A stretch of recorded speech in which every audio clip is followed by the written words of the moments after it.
မင်္ဂလာပါ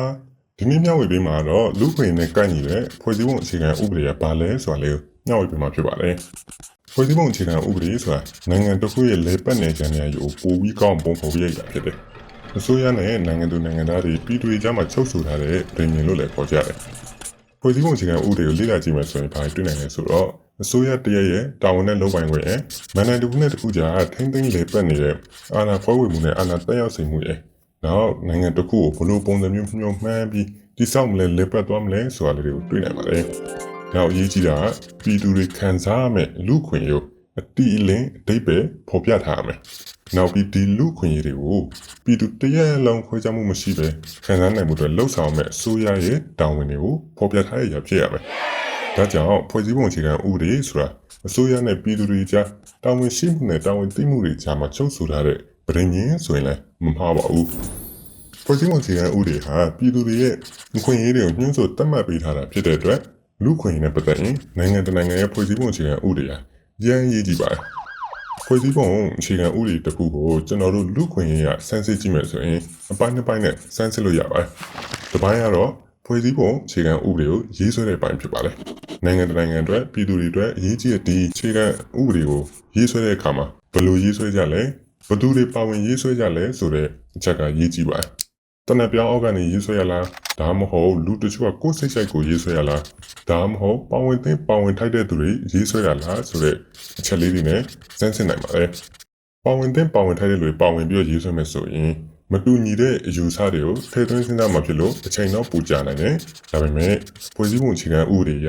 တရားဝင်မှုပိုရနိုင်တယ်။ဒါ့အပြင်ဖွဲ့ခြားဖေးချင်ခံရတဲ့လူနည်းစုပြည်သူတွေအတွက်သူတို့ရဲ့အရေးကိုပါထည့်သွင်းစဉ်းစားဖြစ်တာကြောင့်တန်းတူညီမျှမှုကိုဖော်ဆောင်ပေးနိုင်တဲ့ချက်ကိုအာမခံပေးနိုင်တယ်။လူခွင့်နဲ့ပတ်သက်ပြီးစမ်းစစ်လို့ရတဲ့နောက်တစ်ပိုင်းကတော့ဖွဲ့စည်းပုံအခြေခံဥပဒေမှာပါဝင်တဲ့လူခွင့်ရေးမျိုးစားတွေဖြစ်တယ်။ဖွဲ့စည်းပုံအခြေခံဥပဒေထဲမှာလူခွင့်ရေးအခြေခံမူတွေနဲ့ပတ်သက်ပြီးဘယ်လောက်ထိလက်ခံကျင့်သုံးထားလဲ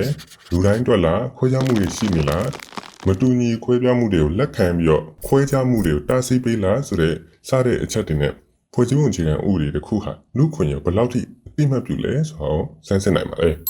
အခြားရေးကြီးတဲ့စမ်းစစ်မှုတွေကဘာလဲဆိုတော့တိုင်းပြည်ရဲ့မန်နိုင်ကြီး၃ခုဖြစ်တဲ့အုပ်ချုပ်ရေးတရားစီရင်ရေးတရားဥပဒေပြုရေးဆိုတဲ့မန်နိုင်တွေထဲမှာအပြန်အလှန်တာဝန်ခွဲဝေမှုတွေထိန်းချုပ်မှုတွေရှိနေပြီလားထိန်းချုပ်တဲ့ပုံစံရောလူခွင့်နဲ့ပတ်သက်ပြီးကာဝယ်ပေးတဲ့ပုံစံဖြစ်ရလားနောက်ဒီမန်နိုင်ကြီး၃ခုထဲမှာတစ်ခုချင်းလိုက်လူခွင့်ကိုလေးစားဖို့ကာဝယ်ဖို့ဖြည့်ဆည်းပေးဖို့အတွက်တာဝန်တွေလုပ်ပိုင်ခွင့်တွေပြေဝရှိရလားဆိုတဲ့စမ်းစစ်မှုတွေဖြစ်ပါတယ်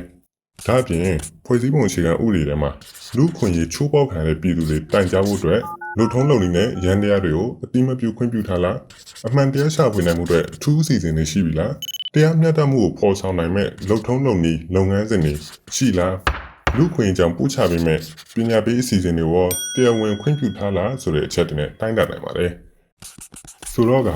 ဒီချက်တွေပြည့်စုံမှုအတွက်ဖွဲ့စည်းပုံအခြေခံဥပဒေရေးဆွဲတဲ့အခါမှာပါဝင်တဲ့ပါဝင်ထိုက်တဲ့လူလည်းပါရမယ်အများအားဖြင့်ဖေးချင်းချင်းခံထားတဲ့လူတွေရဲ့အရေးတွေပါဝင်နိုင်မှုအတွက်သူတို့ရဲ့တန်ကိုလည်းလေးစားပြီးပါဝင်ရှိရမယ်ဖွဲ့စည်းပုံအခြေခံဥပဒေမှာအခွင့်အရေးမျိုးစားတွေစုံလင်ပြီးတော့တဦးတယောက်ချင်းအခွင့်အရေးအုပ်စုလိုက်အခွင့်အရေးတွေကိုကာကွယ်ပေးနိုင်တဲ့အာမခံချက်တွေရှိရမယ်နိုင်ငံတကာစံချိန်နဲ့ကိုက်ညီပြီးတော့ချိုးဖောက်တဲ့အခါမှာတိုင်ကြားနိုင်တဲ့ဥပဒေအရအရေးယူနိုင်တဲ့လုပ်ငန်းစဉ်တွေလည်းရှိရပါမယ်